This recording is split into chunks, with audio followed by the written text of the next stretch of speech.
Good morning everyone. I'm Shri Kavya from Delhi Public School Bhimavaram. So I'm here to teach biology lesson, that is improvement in food resources.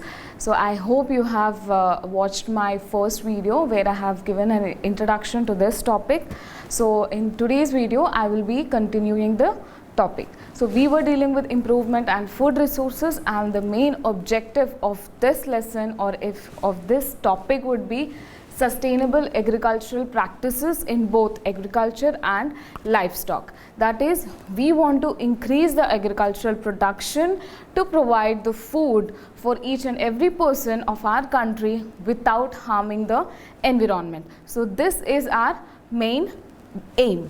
So for that, there are some major activities that have been done so far, and these activities, that is for improving the crop yields, are classified as crop variety improvement, crop production improvement, and crop protection management. So in crop variety improvement, we will see that which type of seed, that is we all know that from seed comes the plant. If the seed is good, the plant will be good, and eventually we'll get a good yield. So in crop variety improvement, we'll be looking into the important factors that determine a good plant. That is, for example, it can be a disease resistant, it can be pest resistant. So all these characters will improve our crop yield. So next, crop production improvement.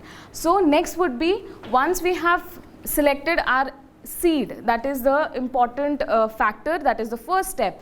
So once we have selected the seed, the next comes what are the other factors that we can give to the plant, or what are the other variations we can do in this agricultural practices. And the third one would be crop protection management. That is, we have to protect the crop from the other unwanted sources, maybe weeds or pests, because these are the things that will externally as well as internally harm the crop. So once these harm the crops, then eventually whatever variety, the top class variety of plants or seeds we have taken, or whatever the important needed material for agriculture we have given, but if we are not able to control our weeds and pests, then we cannot get a good crop yield. So first we'll be taking up the first one, that is crop variety improvement. So what is this crop variety improvement? In crop variety improvement, our main would be good yield. Okay, that is the variety of crop. The variety of crop that would be selected should give a good yield. That is the ultimate goal of our agriculture. Okay, we get a good yield, the farmer will get income, okay, and then we can give food to each and every person. So next would be, and how these varieties are selected? By disease resistant. Okay, the variety should be disease resistant, or it should be responding to the fertilizers. That is, even though we give small amount of fertilizers, the crop should be able to respond to it, so that there is no need of using more and more fertilizers. So in that way, we are even conserving our environment. And next, how will we incorporate these characters into a plant? Okay, so that will be the main task. Now how we'll do it? The first method, okay, for this there are two methods, and the first method is hybridization. Now what is this hybridization? It is a technique to mix or cross two species to create a new different species with the required characters. Okay, that is, for example, there is a plant A and plant B. Okay, and this plant A is disease resistant. Okay, that means it can, the diseases or the bacteria, we all know that diseases are caused mainly by microorganisms, either bacteria, fungi or virus.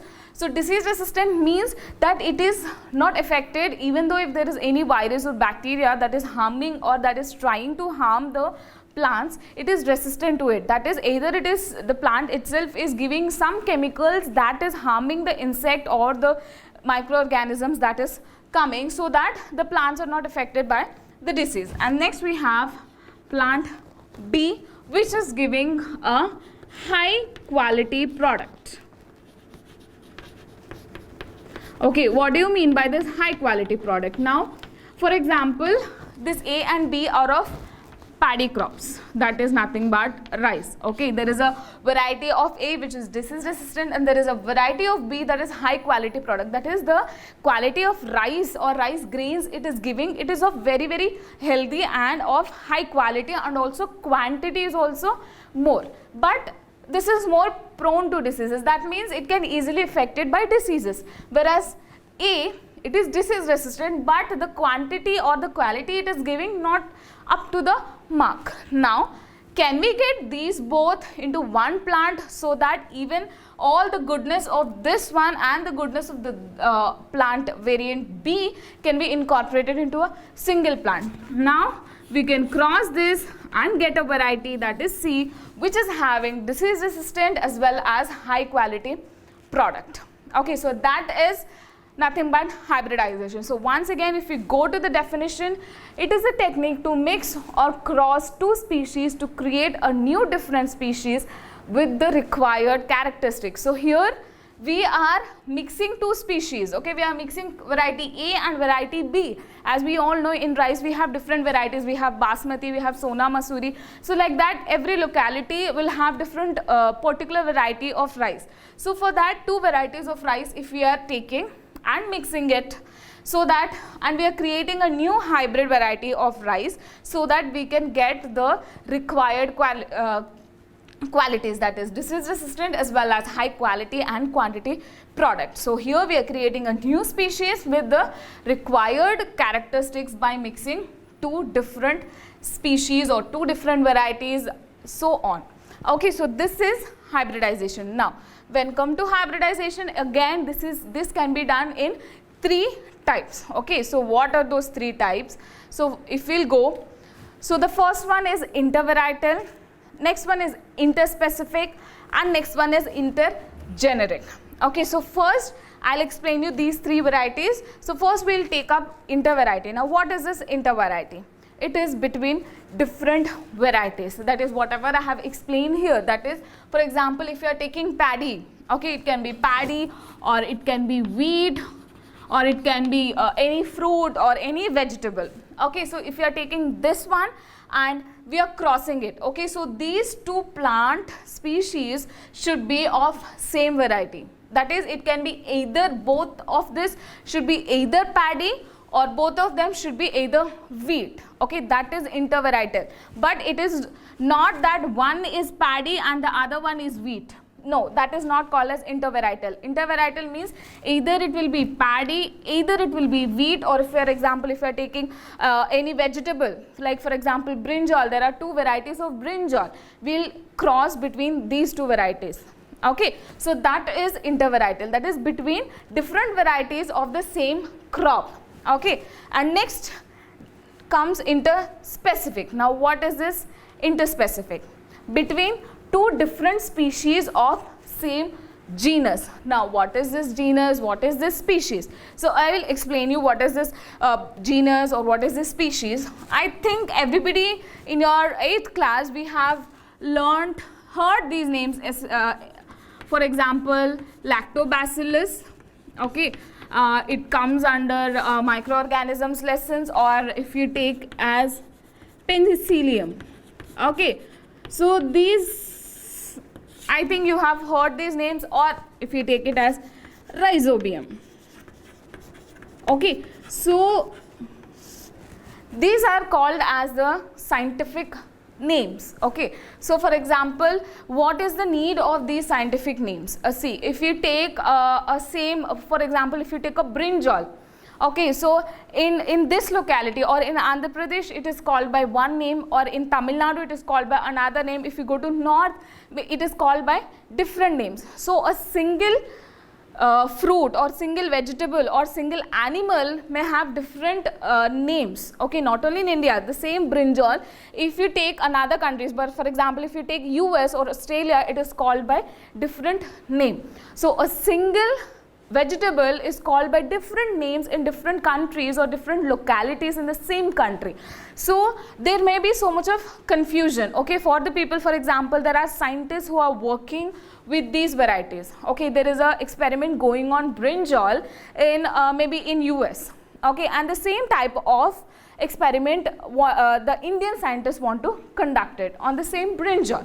Okay, so what they'll do, they will have a connection between these two, they will talk to each other and try to know that what they are doing and what we can do and all. So in this process, if the scientists, those who are living in US, if he is telling brinjal in his local name, okay, the Indian scientists or the Indian people may not know it. Okay, they have to again search for it in an internet, that okay, what is this word called as. Okay, so it is an again a very big process. So for that, to avoid the confusions of names in different localities, the scientists have come up with these scientific names. So for example, if you tell lactobacillus, okay, if you go to Australia, if you go to Antarctica, anywhere, if you tell the word lactobacillus, the people or the scientists over there will know, okay, lactobacillus means this, they are talking about this. Okay, so to avoid the confusion of the names, the scientists have come up with these scientific names. Okay, so again, these scientific names are having two different names. For example, the same penicillium, actually it is called as Penicillium notatum. Okay, so this is the full name. Okay, so here if you go, this is called as a species name and this is called as a genus name. Okay, so here now genus Penicillium is called as genus and notatum is called as a species name. Okay, so what is this again, genus and species name? For example, there is a dog. Okay, so in dog itself we have different breeds of dog. Okay, there is like different like for example Labrador dog is there, or else Hutch dog. Okay, so there are different types, different breeds of dog, and each breed will be having one scientific name. Okay, that is genus name and a species name. So this is what is called as scientific names and this is what is called as a species and genus name. Okay, so if we come to here the topic that is interspecific, it is called as between two different species of the same genus. Okay, that means the species name can be different but the genus should be same. Okay, so again how this genus names comes, how this species name comes, you will again know it in the 9th class, that is in another chapter. So for now, between two different species of same genus, I will give an example for this interspecific one. So interspecific, the example can be the cross between lion and tiger. Okay, so this is a interspecific, that is for example lion, tiger and cat, you might have known they are called as cat family, that is they are called as big, this lion and tiger they are called as big cats. Okay, so these all belong to the same category of cats but the features will be different. Okay, so between lion and tiger it is called as interspecific because the genus is same. Okay, the genus name of lion and tiger is same but they are different species. Okay, so this is called as interspecific. Now if we come to the next type, that is intergeneric, between two different genera, that means totally different organisms or plants. Okay, for example a cross between a dog and a cat, it is called as intergeneric because dog is again it is totally different from cat. Okay, but if you come to interspecific, lion, tiger and cat, they all belong to the same genus because they all have, you might have seen a cat, it is having a long mustache. Okay, even same with the lion and tiger. Okay, so they all belong to the same genus, whereas dog and cat, they're totally different. If there is a cross between this dog and cat, then it is called as intergeneric. Okay, so this intervarietal, out of these three, intervarietal, interspecific and intergeneric, intervarietal is the most common one. That is, the success rate of intervarietal is more. That is, for example, if you cross two varieties of the same, for example, if you cross two varieties of paddy, the success rate will be more. Okay, but if you cross interspecific, that is paddy and wheat, the hybrid that we are getting may not be successful. That is, it may have, instead of having all the desired characters, it may have some problems. Okay, so that is why out of these three, intervarietal is commonly performed and interspecific and intergeneric are less common. Okay, but whatever the scientists, if we want to develop a new different species, by crossing two species, it is a long process. Not that okay, simply we cross these two and the hybrid that we are getting is having all the required characters. It is not like that. Okay, for as I told you, if I want to perform a intervarietal hybridization between a wheat, I will take a variety of wheat A and B and I'll cross it, the C. Okay, the first attempt, the C may have all the non-required characters, or for example the seed may not grow into a plant itself. Okay, but if for example the same experiment, the C can also have a new all the required characters, it can be successful as well. Okay, so these intervarietal hybridization, or for example the hybridization process, is itself a long process. Okay, there can be a success and there can be a not a successful results as well. Okay, so next, now we'll take an example of Pomato. Okay, so if we take an example, this Pomato, you can tell Pomato, it is a cross between potato and tomato. That is, we'll see how it occurs. So if you see here this picture, okay, there is a tomato that is growing in the plant, and in the same pot there is a potato that is growing underground.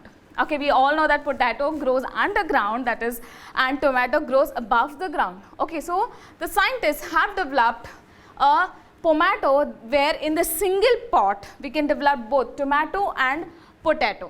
Okay, so how this is done? Okay, again this is a grafting method. Okay, in 7th class also we have learned different processes like vegetative propagation. In that we have learned about grafting. So I'll tell you how this grafting occurs.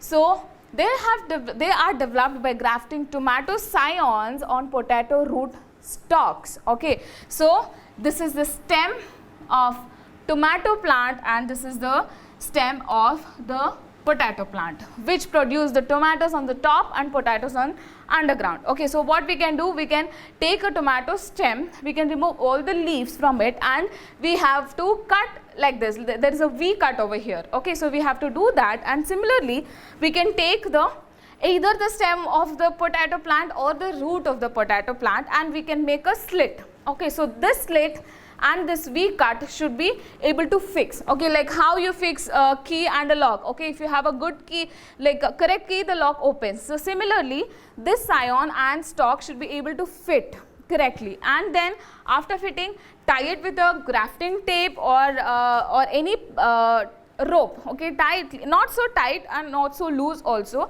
tie it and leave it. Okay, then what happens after some time, you can see that these both will be formed together, that is coupled together, and they will develop into a plant that will give a tomato in the above and the potato at the underground. Okay, this is what this is the success that have been made by crossing intergeneric. But the disadvantage would be that if you want to grow, for example, if you want to grow 10 plants of this Pomato, that is 10 such plants, then for each plant you have to repeat this process. Okay, so how many ever plants you want to grow, those many times you have to repeat the same process. It is not like normal plant, that is, okay, you just throw the seeds onto the ground and you'll get a plant. Not like that. So this is an artificially made, that is, this is not naturally occurring, we are making it to happen. So that is why for every plant, every such plant you want to grow, you have to repeat this process again and again. So this is a Pomato, that is, now this Pomato we can call it as an intergeneric one. Okay, so next, such these kind of experiments were done in different parts of the country, and there were some successes, and this photo you can see it, it is called as Mayor lemon. That is, this is occurred by crossing lemon and mandarins. Mandarins are nothing but they belong to the orange family. There are something like oranges only, but a bigger version. Okay, so lemons and oranges, and they have developed this Mayor lemon, and this was developed in mainly first in China, and then the other one, this is called as Olympia. Now what is this Olympia? This is the bigger version of spinach. Okay, spinach, the hybrid that is produced from spinach, that is Olympia. Okay, these were the successes. Now, so before doing hybridization, the person who is doing the hybridization should be clear of what the new hybrid we are going to develop should have. Okay, for example, I want a hybrid C which is having disease resistant, which is able to get good yield. So I will select the parents. Okay, these are, we can call this as parents because when you cross the parents, the child comes. Okay, so I want to select the parents in such a way that one should be disease resistant and one should be highly quality product. Okay, or if I want my hybrid to have a response, to be able to in disease resistant, along with this disease resistant, it should be pest resistant, that is insect resistant. So I will select a hybrid, I will select a parent that is insect resistant. Okay, so this hybrid that is developing we should be clear, or the people who are doing this hybridization should be clear what type of qualities I wanted in this hybrid. So depending upon the qualities that I need in this hybrid, I can select my parents, okay, for this hybridization. And as I told you that hybridization, it is not that today I crossed and tomorrow I get a new hybrid. No, it is not like that. It is a long process. Okay, there will be so many experiments done, and whatever, after doing a long experiment, the hybrid that we are getting may not be successful also. Okay, there are equal chances of being getting a successful hybrid or equal chances of not getting it. Okay, so this is the method 1, that is hybridization. Next, method 2. So what is this method 2? That is introduction of a gene that would provide the desired characters. Okay, now what is this gene? Okay, I think we have learnt it in our 8th class in our cell lesson, that our cell, okay, that is the body, body is made up of hundreds and millions of cells. Okay, and the cell will contain a nucleus inside it, and the nucleus will have the chromosomes. Okay, and the chromosomes are made up of DNA. Okay, so these DNA, the segments of this DNA is called as a gene. Okay, so these genes are responsible for the characters we have. For example, somebody will have a curly hair or somebody will have a straight hair. So all that depends upon the gene. Okay, the person who is having a curly hair will have a gene of curliness in their cells. Okay, for example, somebody will have somebody are tall and somebody are short. Okay, so again that depends upon the genes. Okay, and how these genes comes, the genes all comes from our parents. Okay, so introduction, we can take the gene. For example, see here we are doing this process of introducing hybridization, crossing 2 plants. Instead of that, we can go for a much more modified thing, that if a plant variety is having this disease resistant, there will be a gene that is responsible. Yes, because I told you that whatever characters I have, or any, for that matter, any person, is because of their genes. If a plant is having disease resistant, that means there is a gene in this plant that will be having, that is responsible for this disease resistant. Okay, if there is a gene, then only it is able to show this character, right? If I have a gene for my straight hair, then only my hair will be straight. Okay, so if I have a gene that I will be 6 feet tall, then I will be 6 feet tall. If I don't have a gene for 6 feet tall, or if I don't have a gene of tallness, then I would not be so tall, I would be little bit short. Okay, so for that, so every character that a plant or an animal is showing is because of these genes that are present in our cells. So instead of going to this long process, what the scientists have identified, that why can't we identify the gene that is showing this disease resistant? Okay, so if we can identify this gene, then we can directly isolate, or we can directly take this gene from the plant and inject it into the another plant, so that the plant will have the new characteristics. Okay, so this is called as genetically modified crops, that is the crops that are produced by introduction of a foreign gene into them. They are called as genetically modified crops. Again, I tell you, for identifying a gene that is responsible for a character, again it is a long process. It involves so many techniques, it involves so many processes. Okay, so even that is not easy. Okay, so the second method would be genetically modified crops. Now, is there any genetically modified crops that have occurred till now? Yes. Okay, there is BT cotton. Okay, the popularly that is growing is, or the government that has accepted this genetically modified crops are BT cotton. Okay, so for before going into this BT cotton or BT gene, I want to stress this here, that if there is a company or if there is a scientist that have developed this genetically modified crops, okay, that is they have introduced a foreign gene from another plant into this plant, and they have developed this hybrid. Okay, so for example in paddy itself, okay, or in brinjal if you take, okay, so in brinjal also there was a hybrid that was developed by introducing a gene.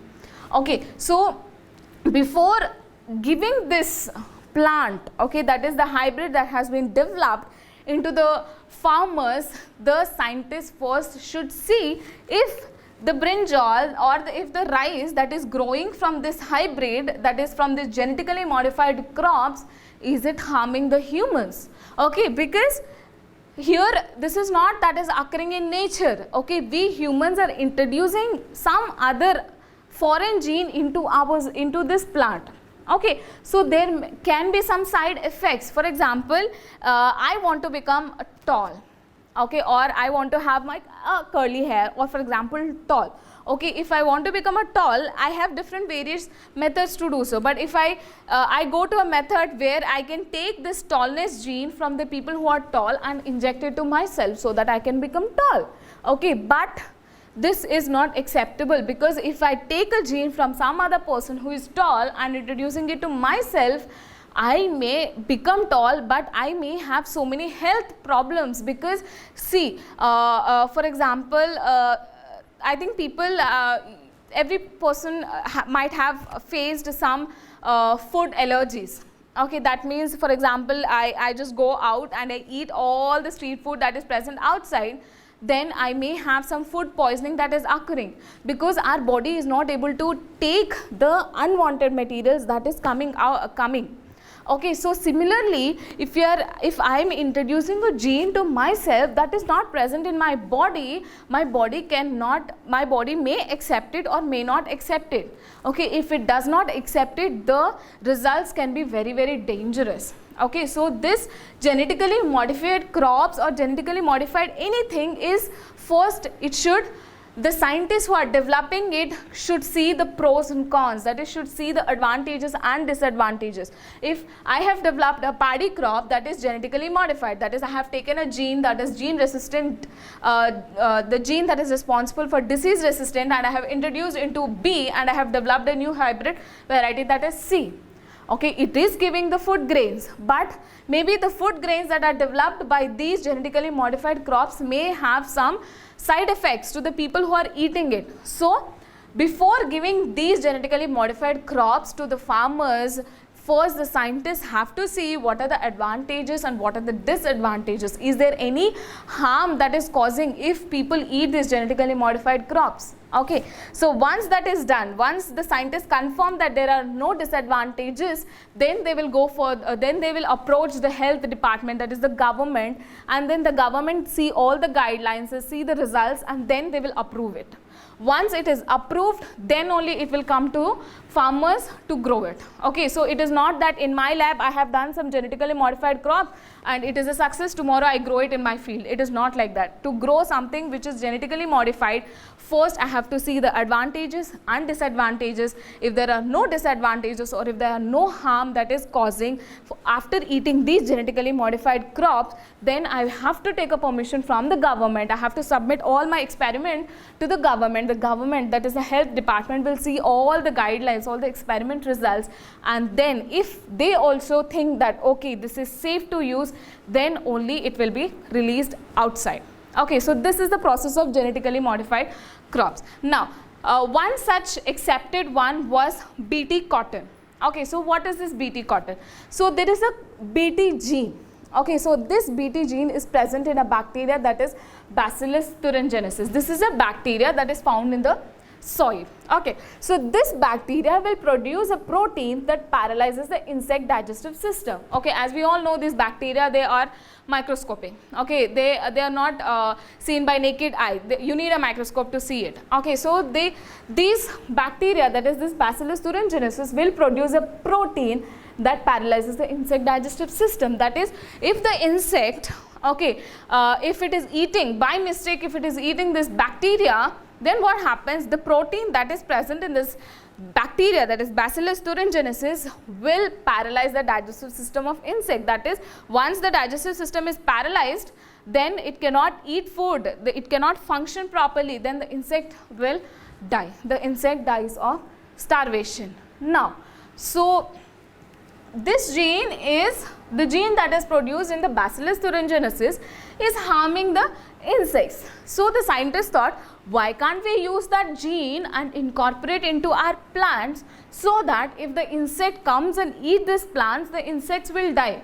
Okay, so there will be no use of putting these pesticides or herbicides to kill it, rather than the plant can itself protect from these insects. Okay, so what they did, the gene that is responsible for coding up the protein that kills the insect is inserted into the DNA of many plants. Okay, so what they have done is that they have isolated this Bacillus thuringiensis bacteria from the soil, okay, and they have identified the gene that is responsible for paralyzing the insect digestive system. As we all know, the gene will produce a protein. Okay, the gene that will produce a protein, and this protein will kill the insects. So what they have done, they have isolated the gene from this bacteria, that is Bacillus thuringiensis, and inserted into the plant, okay, the DNA of the plants of cotton and corn.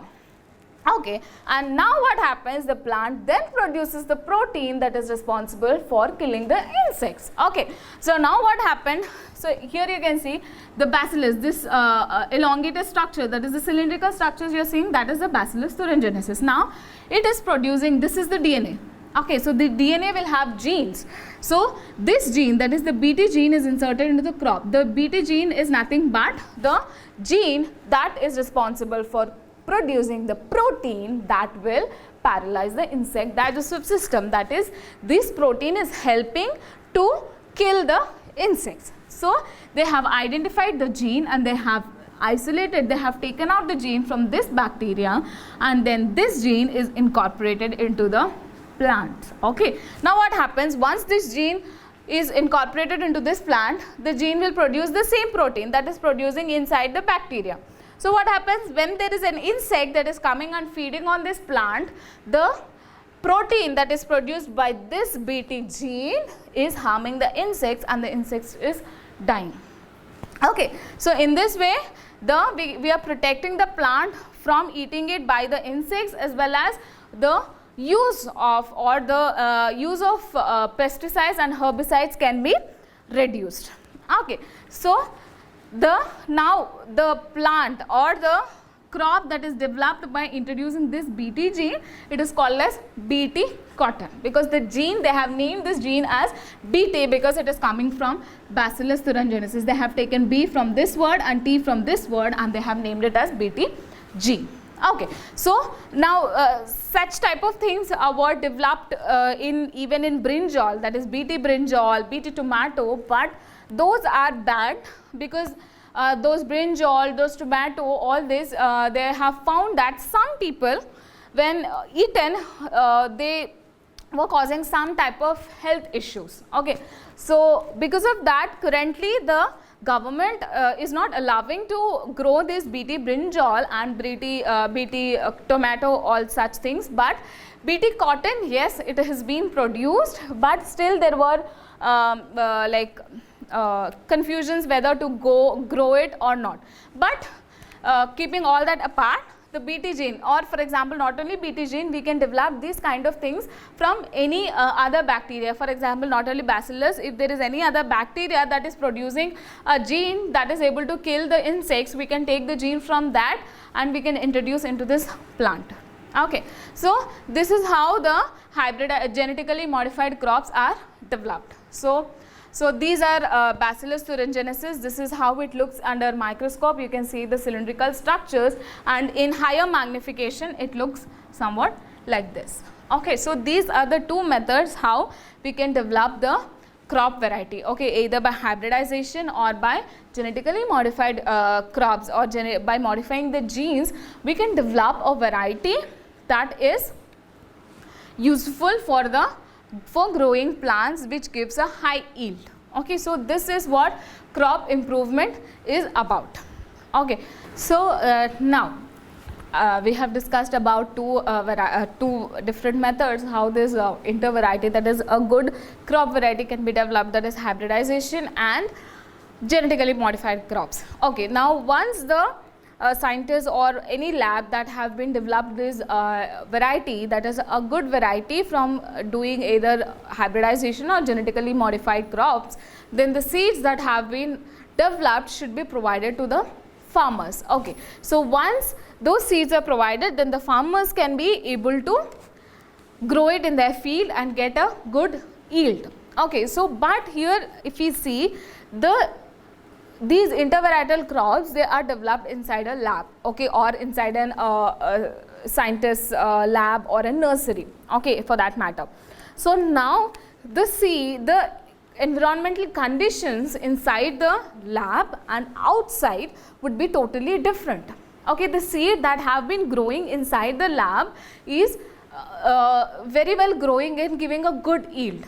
Okay, that is, it is taking good amount of temperature, good amount of rainfall, water, that, and it is able to develop. Now when such seeds are provided to the farmers, the temperatures may vary from the lab and outside, and maybe in that season in which the farmer is growing these seeds, maybe the temperatures were increased drastically, or maybe there was a drought conditions, even though the seeds or the plants should be able to grow.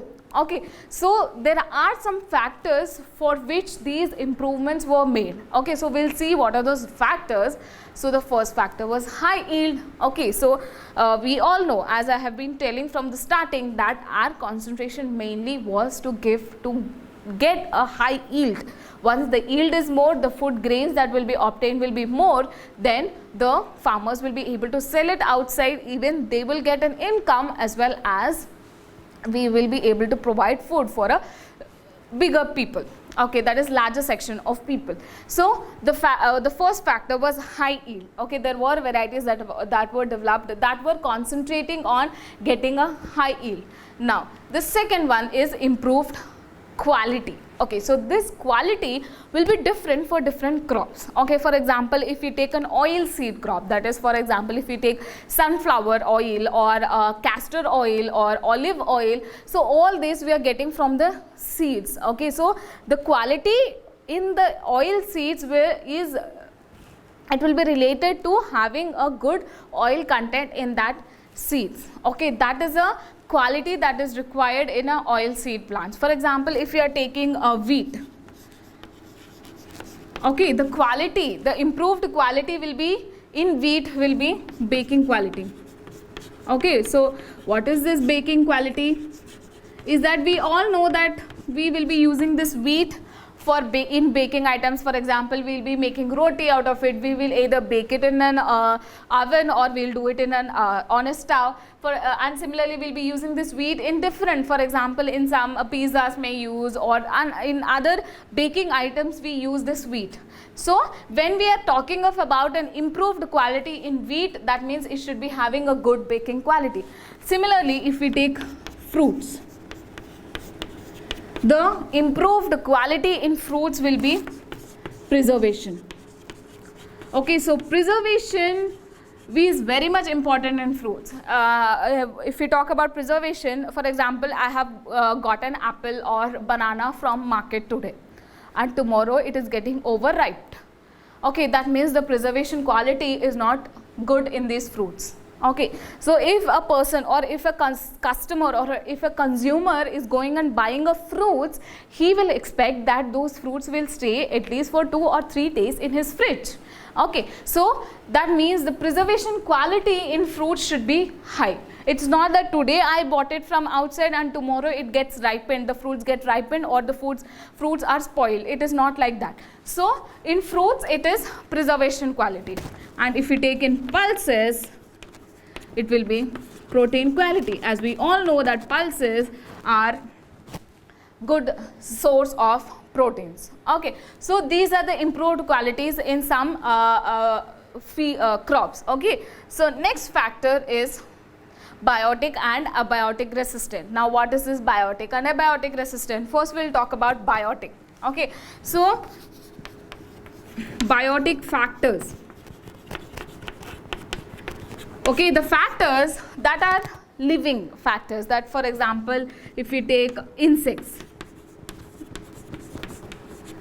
are living things, so they are biotic factors that will spoil the crops. Okay, or for example if we take microorganisms. Okay, microorganisms are either it can be either bacteria or virus or fungi, so they are biotic factors because this is a living organism, this is a living thing that is causing harm to our fields. Next, abiotic factors. I know you all might have guessed already what are these abiotic factors. They are the non-living entities or non-living factors that are present in our environment. For example, sunlight. Okay, this is a non-living factor. Then drought. Okay, so these are all the non-living factors that can harm the crops. So biotic and abiotic resistance, that is the crop variety should be resistant to these biotic and abiotic factors, that is they should be resistant to insects or they should be resistant to this bacteria or fungi, and they should be resistant, they should be able to grow properly even in a drought condition. Okay, so abiotic and biotic resistant means the variety that was developed should be able to grow in all the conditions, either if there is a drought, if the temperatures are too high, and or if there is a amount of availability of water is less, even in those conditions the variety should be able to, the crop variety should be able to grow. Okay, so the next one is change in maturity duration. Now what is this change in maturity duration? As we all studied about the different agricultural practices that will be done in our crop production lesson, that is in 8th class, that we have different steps in agriculture, that is preparation of soil, sowing of seeds, irrigation, all that. So the last steps are harvesting. Okay, harvesting is nothing but we once the crop get matured, we will take the crop, that is we will take, if it is a paddy crop, we will take the grains from the crop. Okay, so change in maturity duration is that the duration from sowing of seeds to harvesting, if this time is lessened or if this time is reduced, then the crop, that is the yield will be, we will be able to get the yield in a much lesser time. Okay, so that for example, I'll give an example. If the paddy crop, or if for that matter if a brinjal crop or a wheat crop is taking around 7 to 8 months. Okay, it is just an example, I'm just giving an example. Just take it as a wheat or a banana crop or any other crop, it is taking 8 to 9 months to grow. That is, it is sown, the crop is sown, the seeds are sown in January and the harvesting is done around October or November. Okay, that means we are having either 8 or 9 months in between, that is from sowing and harvesting. If that means the farmer should wait for 8 to 9 months to get his yield. Okay, but if we can reduce this time, okay, that is from 8 months, at least if you are able to get it to 6 months, okay, that will be an advantage for the farmer, right? That is, the farmer will be in 6 months, he will be able to get the crop, he will be able to sell and he will be able to get an income, and even we will get the food fast. So that change in maturity duration is that the time between the sowing of seeds and the harvesting can be reduced. Okay, so the other one is wider adaptability. As I already told you that the crop variety should be able to grow in wide areas, that is in even if the temperature is varied, even if the temperature is very hot, it should be able to grow. Even there is a drought condition, it should be able to grow. So it should be able to grow in a wider climatic conditions. Okay, and the next one is desirable agronomical characteristics. Okay, so what are these agronomical characteristics? For each and every crop, there is a desired character that is required. Okay, like for example, if you take an example of yourself, that is students. Okay, when you are in a classroom, we expect you to behave in a certain way. When you are in ground, you behave in a certain way. That means there are desirable characteristics that we expect from you children when you are sitting in a class and when you are going out and playing. Okay, when you are sitting in a class, you need to be much more disciplined. When you are going out playing outside, okay, you can run here and there and all. So there is a desirable character that we expect from you people when you are sitting in a class or going outside to play. Similarly, in each and every crop, there is a desirable characters that is expected. Okay, so those are called as desirable agronomical characteristics. For example, if you take a paddy crop, so we don't want the paddy crop to grow very, very tall. Okay, it can grow up to a certain height, but it should be able to give a good yield. Okay, so that is the desirable agronomical character in a paddy crop. Similarly, branching is very much important in a fodder crop. Okay, so there are different desirable characters in each crop that is expected. Okay, so these are some of the factors for which the crop variety improvement was done, that is higher yield, improved quality, biotic and abiotic resistance, change in maturation duration, wider adaptability and desirable agronomical characteristics. Okay, so this is about crop variety improvement, that is how an improved variety of plant or a seed or a crop can be developed, using what methods it can be developed, and what are the factors that a scientist need to keep it in mind, or the people who are developing these crop variety need to be kept in mind. These are the factors that they will consider, and these are the factors for which already crop improvement has been done. Okay, so I hope till here it is clear what is crop variety improvement. Next, we will go to crop production management. Now, what is this crop production management?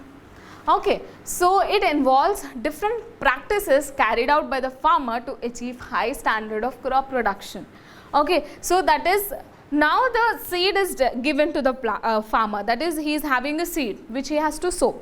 But how he has to sow in his plant? Okay, in which way he has to sow, okay, and what are the nutrients that he should give? See, as we all know that food is very much important for us. Okay, we need a balanced diet. As I told you earlier, we need a required amount of carbohydrates, required amount of proteins, required amount of vitamins and minerals and necessary fats to have a proper growth and maintenance of our body. Similarly, even plants also need a required amount of nutrients for it to grow properly. Okay, how much ever improved crop variety you have developed and how much ever improved variety crop you have sown in the soil, if the required amount of nutrients or the soil texture is not good, or the nutrients you are providing is not sufficient to the plant will not grow. Like how food is important for us to grow, similarly for plants also these nutrients, water, soil, everything is important. Okay, so next, these different practices, I told you it involves different practices carried out by the farmer. Okay, so now these different practices that a farmer follows will be again dependent upon the farmers. Now, how is it is dependent? That is, we have different farmers, okay, and these different farmers have more or less farms. Okay, so we have a farmer who will be having 5 acres of land or 10 acres of land. Similarly, we will be having a farmer who will be having 1 acre of land. Okay, so and money. Okay, so there will be farmers who can invest more money in their field because they have enough money, but there can be a farmer who doesn't have money at all to invest in their field. Okay, and next, access to information and technology. Okay, so this access to information and technology is again different for different farmers. As we all know that in villages, if you go to a very rural villages, the access to this information and technology will be less. So these farmers will not be able to know the new techniques that were developed in the agricultural field. So they will go for their good old methods that their ancestors they were following. Okay, so the practices that the farmer follows are again dependent upon the farmers itself, because we have different types of farmers. Though these farmers may have more or less farms, some may have more farms, some may have less farms. They may have money, that is, some may have more money, some may not even have a sufficient amount of money to grow a good crop, and access to information and technology. As I told you that some farmers may be able to know the technologies or know the improvements that are done, but some may not even know at all. Okay, so but the end point will be higher inputs will get higher yields. That is, you put more inputs. The inputs I don't mean by inputs only money. Okay, the inputs can be of different practices you are following in the field. That, for example, there are different cropping patterns that a farmer follows inside the field. So if we put higher inputs, we'll get higher yields. Okay, so next, the purchasing capacity of the farmers. Okay, so the purchasing capacity of the farmers will decide the cropping patterns and also the production practices. Okay, if the purchasing capacity of the farmers are high, then they can go and buy this improved variety of crops, because the improved variety of crops that were developed, okay, some may be given as free, but some will cost some amount of money. If the farmer is not able to bear that money, then he cannot buy those improved variety of crops or seeds. Okay, and also the purchasing capacity also depends upon decides the cropping pattern. So now what are these cropping patterns, I will discuss in the later on. Okay, and then it also decides the production practices. So the production practices now can be classified as no cost, low cost, high cost. Okay, so I told you, it doesn't mean that the farmer who is having low money will not get a good yield. No, there are some techniques, there are some practices that the farmer can follow. Maybe he can change the way he sow the seeds. Even that can make a difference in the high yield. For changing the sowing of seeds, he doesn't need money for that. Okay, so it can be either no cost. There are practices that are no cost, but still it gives a good yield. Okay, similarly there are low cost and even high cost. If the farmer is able to put so much of money, then he can go for this high cost production practices which can improve their yield. Okay, so the bottom line here is that the crop production management, it deals with the cropping patterns. Okay, it deals with the nutrients that the crop requires, it deals with the manure and fertilizers, and it deals with the irrigation. Okay, so we will learn one by one what are these and how these are different. So first is nutrient management. Okay, as I told you that food, it gives us required nutrients for us to grow. Similarly, there are different nutrients that a plant get. Okay, how the plants get? The plant doesn't eat a cooked food. Okay, so the nutrients for the plants are obtained from three sources, that is air, water and soil. Out of this air, water and soil, the soil gives the maximum amount of nutrients. If the soil is good, it is high, it is having good nutrients in it, then the plant will be able to grow properly. Okay, so we'll see what are the nutrients that we'll be getting from these. That is air. Okay, air, it provides carbon and oxygen. These are the nutrients that the plant gets from air. As we all know, even we get oxygen from air. Okay, next, from water we get hydrogen and we get even oxygen also. So from soil, as I told you, the soil itself, it gives around 16 nutrients for the 10 to 15 nutrients to the plants. So what are these nutrients? Okay, so again the nutrients that are coming from the soil are again classified into two types. First one is micronutrients, that is the nutrients that are required in a smaller quantity, those are called as micronutrients. As we can see, micro means small, so these nutrients are required in a small quantities. And what are those nutrients? Iron, manganese, boron, zinc, copper, molybdenum and chlorine. These are the micronutrients that the plant require and they get it from soil. And macronutrients, so macro, that means in a larger quantity, that is the plant requires these nutrients in a larger quantity. Macro is the nutrients that are required in a smaller quantity. So macronutrients are nitrogen, phosphorus, potassium, calcium, magnesium and sulfur. Okay, so the plants required different quantities of this. Okay, for example, I'll tell you how the nitrogen is important. So once we'll see the nitrogen, that is the macronutrients, it is important for plant growth. if the nitrogen availability is less in the soil, the plant may not grow properly. Similarly, phosphorus, okay, it is important for the root growth. If the phosphorus amount or the quantity is less in the soil, then the root growth will not be sufficient. Similarly, for potassium, the photosynthesis capacity is required. Calcium, the cell growth, calcium is responsible for cell growth. Magnesium, it is important for chlorophyll. As we all know, chlorophyll is very much important, as chlorophyll is responsible, is one of the factor in the photosynthesis. If the chlorophyll is not available, the plant will be not able to do the photosynthesis or prepare their own food. Okay, so this is the amount of nutrients that the plant require. Now, so before going more into the topic, I want to stress here that just to grow a single crop, there are so many things the farmer should see. Okay, there are so many efforts the farmers are making. Okay, that to grow a single crop of paddy, he should see what is the quality of paddy, he should give good amount of nutrients, he should give good amount of water, all these things. Okay, so the amount of rice or the rice that we are eating is because that so many people, so many farmers are putting so many efforts to prepare this rice grains from plants. Okay, so that is why whenever you are eating the food, be thankful, be grateful that you are having the plate of food we are able to eat, so that we are having a good health. There are people who are not able to get even small amount, even a single meal in a day.